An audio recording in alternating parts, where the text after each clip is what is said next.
People like Nelson Mandela. People like Brian Tracy. People like Bill Clinton. People like Hillary Clinton. People like Raila Odinga.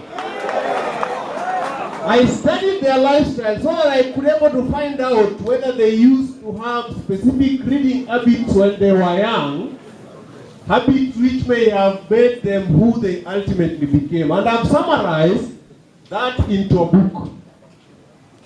I've summarized the reading habits of some of the world's most powerful people into a book. It is not like it is conclusive because there are so many powerful people in different fields. And so this is work that is in progress. I'll continue studying them so that we can get even more knowledge about who they are. But what we have done here is to summarize some of those habits which you can now relate to. So that if somebody says that you need to study hard so that one day you become like who and who, you are able to see that these people, before they became whoever they are, they were people who are readers. And how did they read? Or probably you will get a headache here or a headache there. Some people even argue that if you read a lot, you will have no more space to do other things because your brain will be full. Now, Ben Carson answers that in this book. On page 6 of this book, listen to what Ben Carson says in answering that first question. Can you feel the brain? This is what Carson says on page 6. We cannot overload or feel the human brain.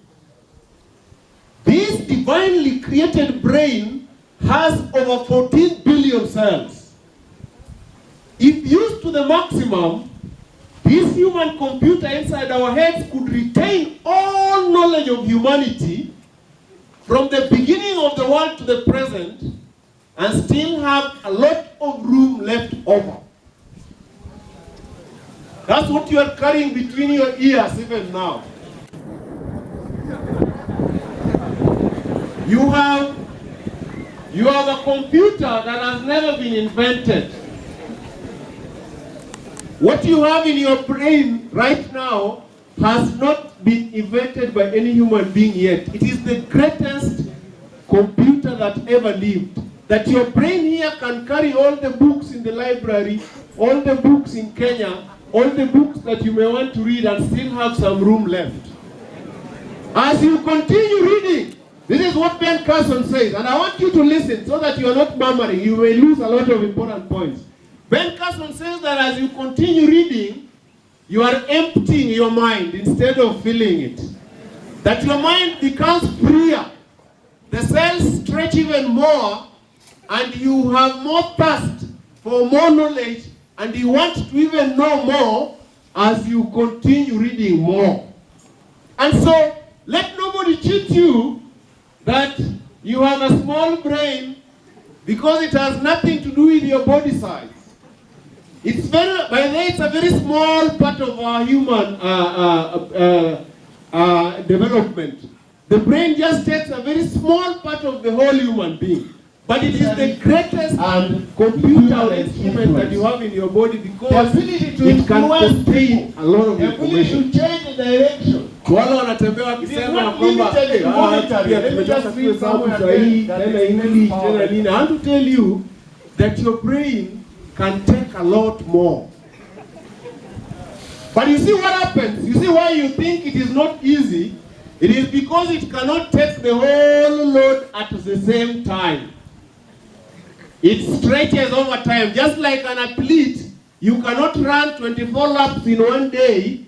You got to practice over time. Start with one lap, go to the second lap, the third lap, and you can't run the whole 24 in one day. You probably need to practice over time. So as you read, the brain stretches. Today you can do 2 pages, but if you do, those of us who know Luo will say,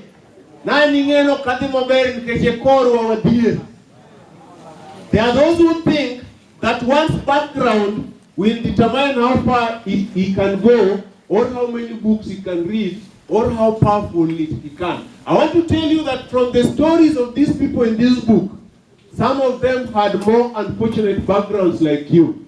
Somebody like Abraham Lincoln had a very unfortunate background. The guy went to school for only about 1.5 years because they could not afford fees. But he read so much, the guy ended up being the 16th president of the United States of America. The guy lost his parents while he was still very young, his father particularly. He was actually disinherited. The father disowned him. People like Raila Odinga stayed in prison for some time. There are people who had very unfortunate backgrounds. People like Nelson Mandela, name them. But this is what the book says in page 9. It will be noted that the powerful characters discussed herein had all odds against them while they were studying in school, ranging from limited formal schooling to prison sentences to poverty associated with their upbringing, yet they never gave such excuses for failure to read. Readers are encouraged to take an example from them. You will find very unfortunate backgrounds. People who were sent away for school fees and never made it back to school because their parents gave up on them. But they did not give up on this habit of reading. And so this reading we are talking about, brothers, has nothing to do with schooling. It is not about being in Barding. It is about reading even when you are at home. Reading for pleasure. Reading so that you know, not so that you answer examinations. It is such a nice so that you are called powerful. But the power that this book discusses is not limited to money alone. People like Abraham Lincoln, who is still mentioned until now, yet the guy died in 1865, it is not because he left a lot of wealth behind, but it is because he influenced the direction of humanity. He made changes to the architecture. He controlled war, and he is the reason that the United States exists as a nation and not as separate nations. Not necessarily because he had money. Power is viewed in this book as influence and contribution to general good. So when we are discussing power, we don't just limit it to having money. Number 4, the fourth question we are answering in this book, should we read for school only? A lot of people wait for Mwalimu to tell them to read. A lot of people think that Mwalimu is being overbearing when he encourages you to wake up a little earlier. A lot of people think that you are reading for somebody out there. There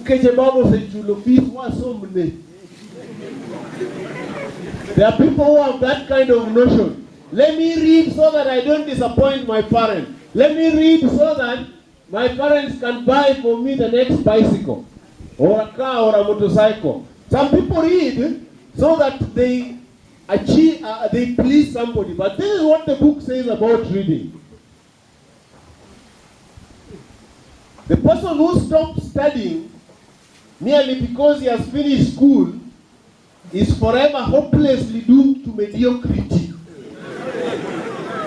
No matter what may be his calling, you will be mediocre. If you are reading for KCSE, you will be a mediocre.